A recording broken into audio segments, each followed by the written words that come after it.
सनातन धर्म के शास्त्रों और ग्रंथों में ये हजारों साल पहले ही बताया गया है कि ब्रह्मांड एक नहीं बल्कि अनेक है। हमारे ग्रंथों में ये भी बताया गया है कि हम जिस दुनिया में जी रहे हैं वो 3 आयाम यानी 3 डायमेंशन वाली दुनिया है।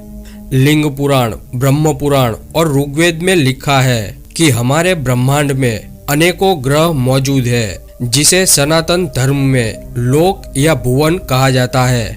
ऐसे 14 लोकों का उल्लेख हमें सनातन धर्म के शास्त्रों और ग्रंथों में मिलता है और ऐसी कई सारी बातें दुनिया भर के वैज्ञानिकों द्वारा की जा रही रिसर्च में आज साबित भी हो रही है।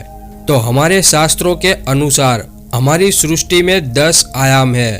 तो सवाल आता है कि हम मनुष्य किस आयाम में रहते हैं? ब्रह्मा, विष्णु, महेश कौन से आयाम में रहते हैं? महाविष्णु का वैकुंठ और सदाशिव का निवास कहाँ पर है? 14 लोक कौन कौन से हैं? तो आज के इस वीडियो में आपको इन सारे सवालों के जवाब मिल जाएंगे। तो इस दिलचस्प वीडियो को अंत तक जरूर देखना। फैक्ट हाउस के इस वीडियो में एक बार फिर आपका दिल से स्वागत है। दोस्तों, हमारा सनातन धर्म इतना गहरा है कि और किसी भी धर्म में हमें सनातन धर्म जितना सटीक और गहरा ज्ञान नहीं मिलता। हमारे वेदों और शास्त्रों के रहस्य और ज्ञान से प्रभावित होकर अमेरिका के एक प्रसिद्ध कॉस्मोलॉजिस्ट कार्ल सगन ने अपनी एक किताब कॉस्मोस में बताया है कि हिंदू धर्म ही एकमात्र ऐसा धर्म है जिसमें सृष्टि की रचना और काल चक्र के बारे में जो डिटेल में बताया गया है उतनी सटीक जानकारी दुनिया के और किसी भी धर्म में देखने को नहीं मिलती।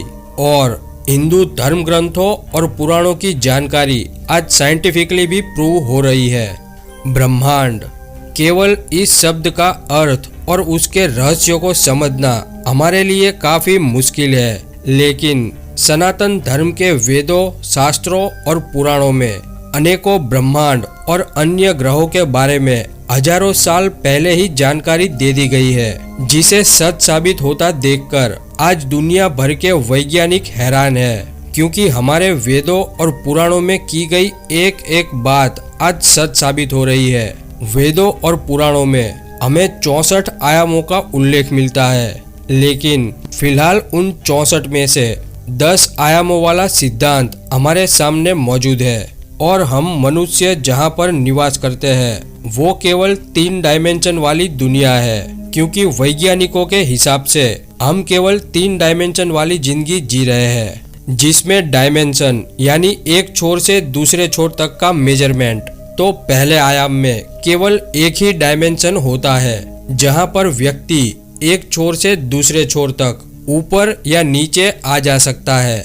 दूसरा आयाम है 2 डायमेंशन यानी जिसे हम 2D कहते हैं, जिसमें व्यक्ति ऊपर नीचे के साथ ही दाएं बाएं भी जा सकता है। हमारा टेलीविजन भी 2D ही होता है।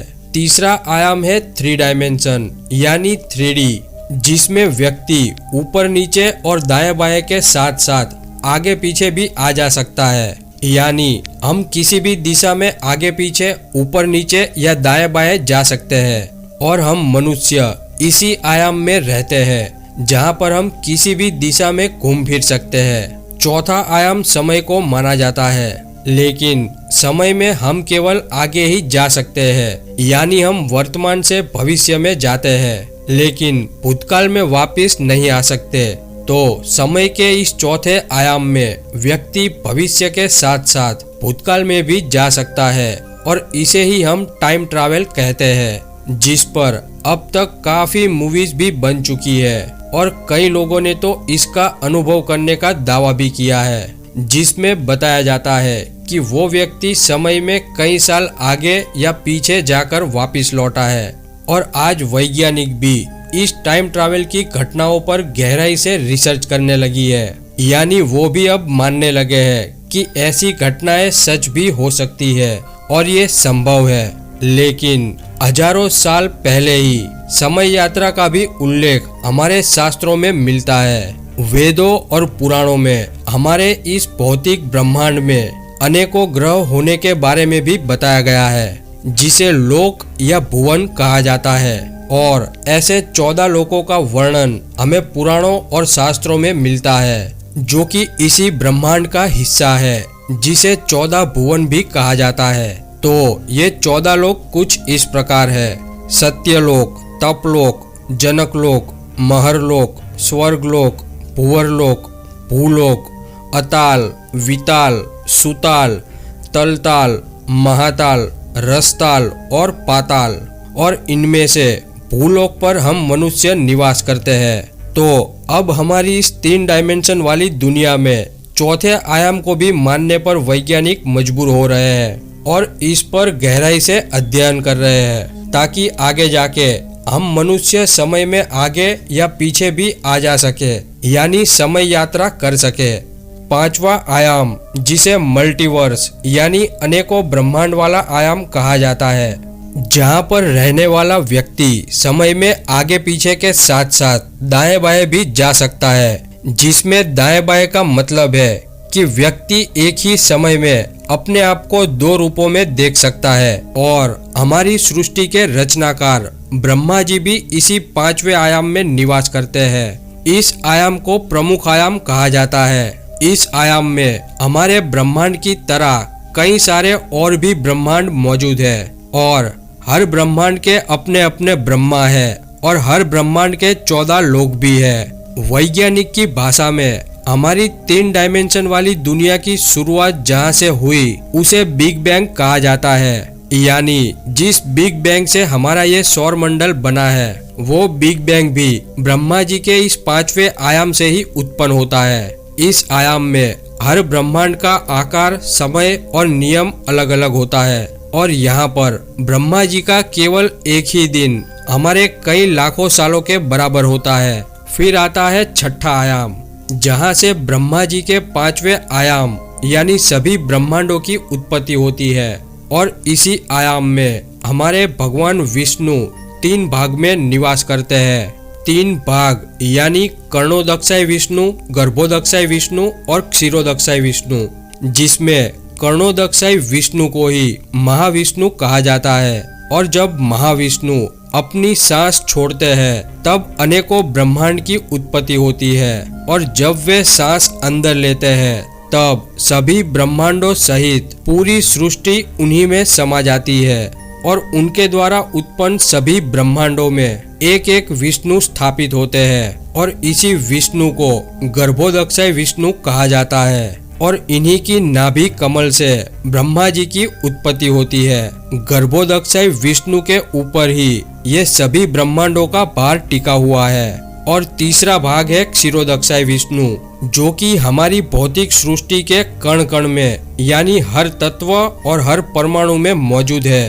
वो ही सृष्टि के हर जीव में अंतरात्मा के रूप में वास करते हैं। यानी हम धरती पर जिस भगवान विष्णु की पूजा करते हैं उन्हें ही क्षीरोदक्षाय विष्णु कहा गया है, जो कि क्षीर सागर में माता लक्ष्मी के साथ निवास करते हैं। इस आयाम में व्यक्ति एक ही समय में सभी दिशाओं में घूम सकता है और एक ही समय में कई सारे रूप भी ले सकता है। इसीलिए भगवान विष्णु यहाँ पर 3 भाग में निवास करते हैं। इसके आगे आता है 7वां आयाम, जिसे सत्य आयाम भी कहा जाता है और यहाँ पर परम ज्ञान का भंडार है। जब बड़े बड़े तपस्वी और ऋषि मुनि गहरी ध्यान साधना में लीन होते हैं तब वे इसी 7वें आयाम का ज्ञान पाने की कोशिश करते हैं, यानी वे 6ठे आयाम के विष्णु तत्व से ऊपर उठकर इसी आयाम में पहुंचने की कोशिश करते हैं। इस आयाम में व्यक्ति एक ब्रह्मांड से दूसरे ब्रह्मांड में एक डायमेंशन में आने जाने की शक्ति रखता है। शास्त्रों के अनुसार इस आयाम तक पहुंचने से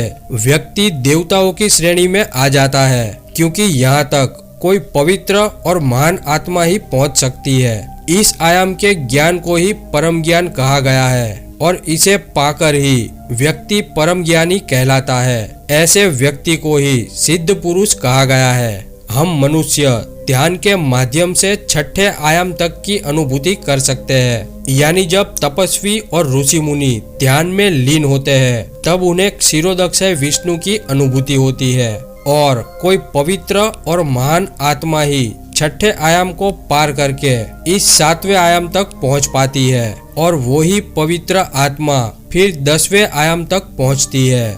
इसके आगे आता है 8वां आयाम, जिसे कैलाश कहा गया है। यहाँ पर कैलाश यानी कैलाश पर्वत नहीं है, क्योंकि कैलाश पर्वत तो हमारी धरती पर मौजूद है। तो ये कैलाश यानी वो आयाम जो 7 आयाम से परे है और यहीं पर भगवान शिव का भौतिक रूप इन 7 आयामों का संतुलन बनाए रखने का कार्य करता है। हर सिद्ध पुरुष 7वें आयाम का ज्ञान पाकर भगवान शिव तक पहुंचने की कोशिश करता है और इसे ही मोक्ष का मार्ग कहा गया है। यहाँ पहुंचकर व्यक्ति शिव को पा लेता है। इस आयाम का व्यक्ति एक ब्रह्मांड से दूसरे ब्रह्मांड में सीधा और दाएं बाएं के ब्रह्मांड में भी आ जा सकता है। फिर आता है 9वां आयाम और इसी आयाम को वैकुंठ कहा गया है, जहाँ पर सत्यनारायण निवास करते हैं। इस आयाम का व्यक्ति सभी दिशाओं में किसी भी ब्रह्मांड में आने जाने की क्षमता रखता है और हर आयाम की शुरुआत इसी आयाम से होती है। यानी ये 9वां आयाम सभी आयामों का मुख्य स्रोत है।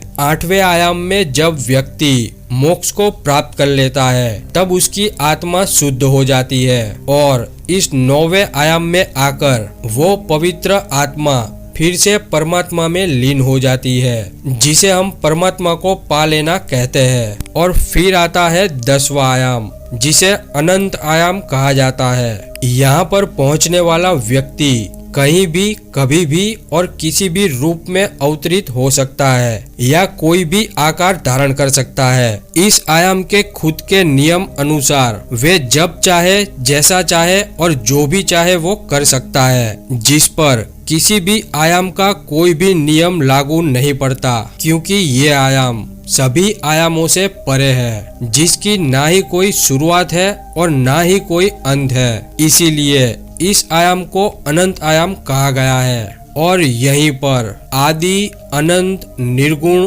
और निराकार परब्रह्म सदाशिव का निवास है। सदाशिव को पाकर ही सच्चे अर्थ में हमारा मनुष्य जीवन पूर्ण होता है और परब्रह्म को पाना ही मनुष्य जीवन का मुख्य उद्देश्य है और हमारा सत्य सनातन धर्म हमें यही सिखाता है। और एक लास्ट बात सुनते जाओ दोस्तों, हम समय यानी काल चक्र और अनेकों ब्रह्मांड की बातें तो सुनते हैं, लेकिन काल चक्र में ब्रह्मांड की आयु कितनी होती है, एक ब्रह्मांड कितना बड़ा होता है, इस सृष्टि में कितने ब्रह्मांड है, एक ब्रह्मांड में कितनी आकाश गंगा है यानी गैलेक्सी है, एक गैलेक्सी में कितने सौर मंडल है, ब्रह्मा जी की आयु कितनी है, एक कल्प में कितने युग है और एक युग में कितने साल होते हैं। अगर आपको ये सब नहीं पता तो हमारी अगली वीडियो में अपना दिमाग चकराने के लिए तैयार हो जाओ, क्योंकि अगली वीडियो में आपको इन सारे सवालों के जवाब मिलेंगे, जिसे जानकर